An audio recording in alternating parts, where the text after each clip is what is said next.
Authorised by the Australian Government, Canberra.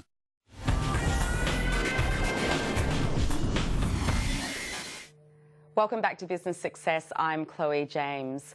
With a career made up of executive roles at some of Australia's most prestigious financial institutions, Macquarie, St George, BT, Carolyn Colley is now her own boss as the founder of research and development firm Fathom.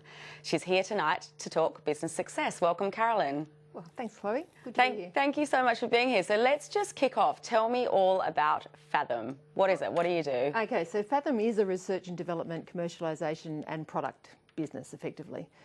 We formed in April last year, and essentially we recognised two things in the market. The first was that Australia ranks 33 out of 33 out of all OECD companies in terms of bringing innovation out of the labs and universities into commercialisation, commercial entities. And so recognise that as a gap, and there was obviously a job to be done there. The second thing was emerging technologies, so artificial intelligence, robotics, advanced materials. We recognised that they were moving very quickly and giving both opportunities and threats to the way that things were going to evolve in the business world that then have social and economic impacts. So they were sort of the two broad areas.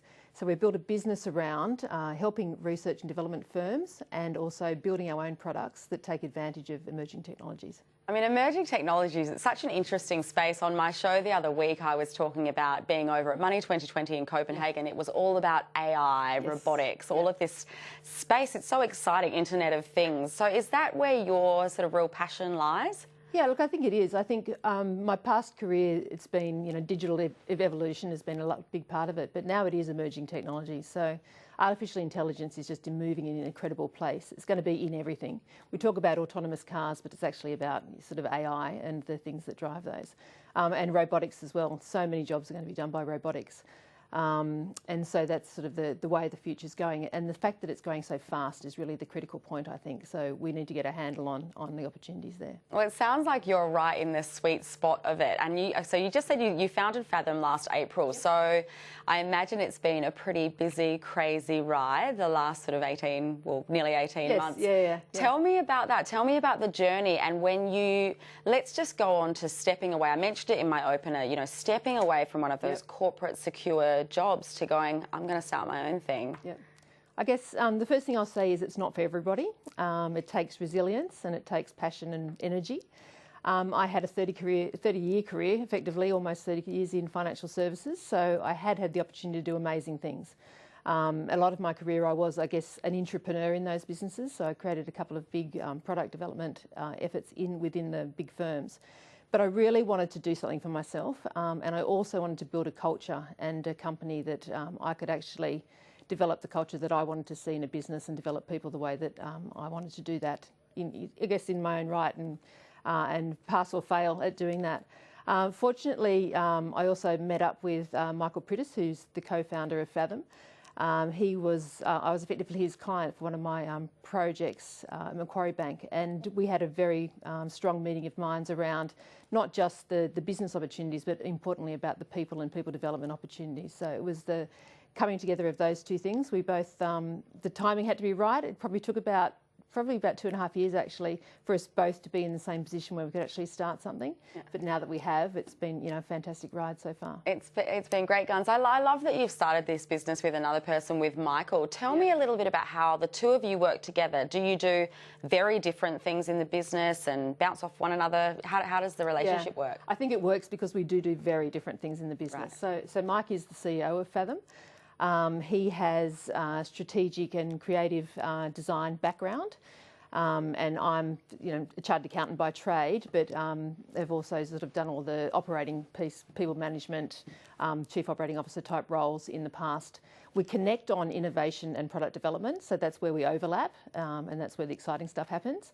But we also do those very key parts of the business, Mike leading the business and being the main public face of the business, driving business development, and me making sure that everything's happening in the background. Awesome. Well, I mean, you say he's the public face, but you're on Sky Business tonight. That's true. Good for you. You're giving him a run for his money. I want to talk a little bit about market trends then and consumer trends. I mean, it's such a huge space, and I've just spoken to Tina about it as well.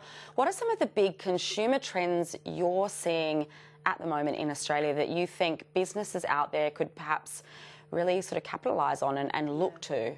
Look, I think the sort of three big ones for me are speed, and just the need to have that rapid convenience happening. It's in everything that we do.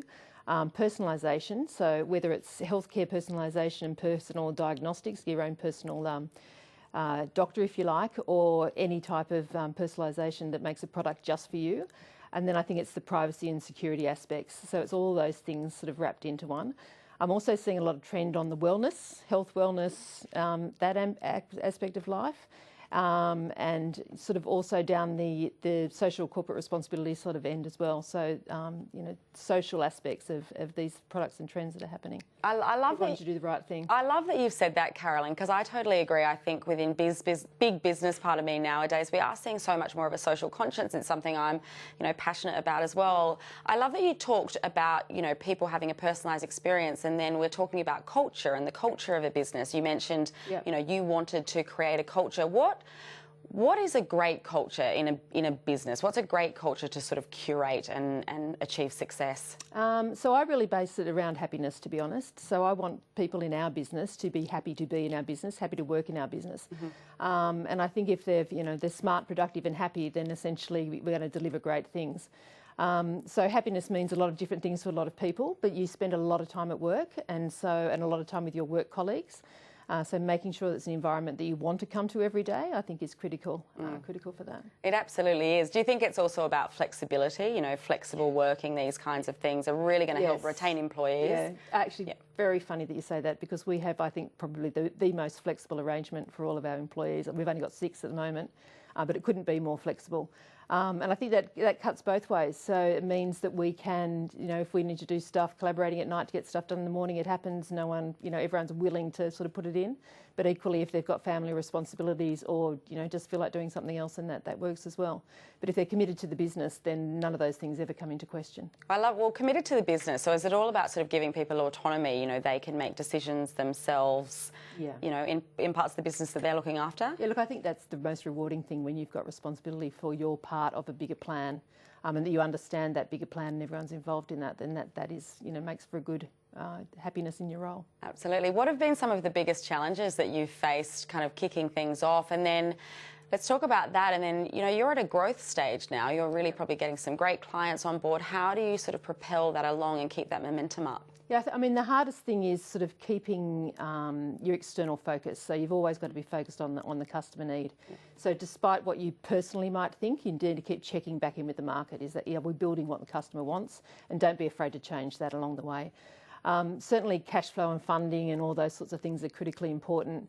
And then it's all about, you know, getting to market fast enough so that you don't miss the opportunity, because sometimes you can get the perfect product but be too late and miss the opportunity. So we're now at the sort of scale and sales stage of our Tandem product, and so that's a really exciting part now that you know, we've gone through the trough and come out the back end, and we've got our product ready to go, which is really exciting. Yeah, it is exciting, and I know that you're just launching it. Let's just talk a little bit about Tandem, which is the product that goes on to Fathom. Okay, so Tandem is a SaaS platform. There's been a lot of talk and there's a lot of media around the topic of the future of work. There was some work done at Oxford University back in 2013, but essentially up until now it's all been reports. So it's not something that a company or a business or a government can actually act upon. So what we have done is taken that research, enhanced it a lot in terms of the algorithms and model and machine learning that sits behind it. And we are now able to take a company's or a government's employment data and actually tell them what the impact of artificial intelligence, robotics and advanced materials are on their actual workforce over a 15-year period. So that helps them sort of understand the magnitude of what they're dealing with that's within the realms of their responsibility. So it's not just a report that you might think, oh, that's interesting. It's actually, here's the impact on your workforce. It's got to impact the people in these regions. These are the jobs. These are the skills that are going to change over time, which means that they can then manage to that scenario. And we think it's a critical part of strategy going forward, and particularly corporate and social responsibility as well. There's a lot of doom and gloom about the robots taking over, or some at the other end of the scale is nothing's going to happen. But we think that it's best to sort of understand the topic itself, It relieves the anxiety, but also allows you to plan and take action on something.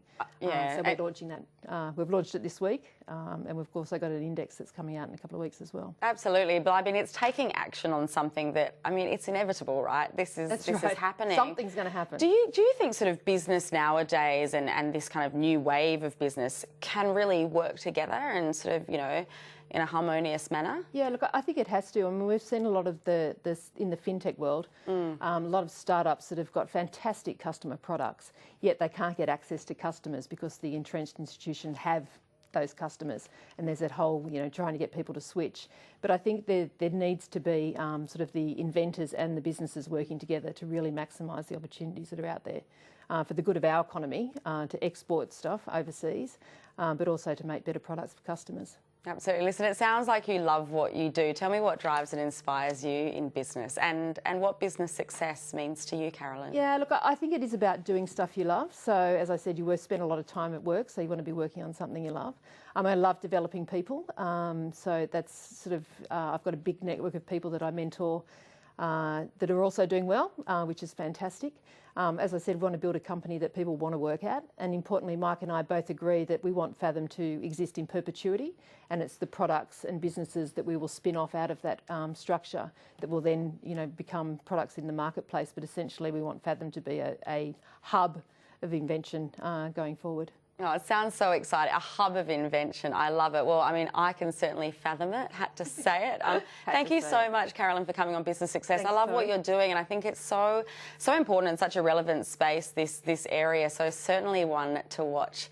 That's it from me at Business Success for another week. Thanks to my guests, and of course, thank you so much for watching. Have a great night, and I'll see you next week. Good night.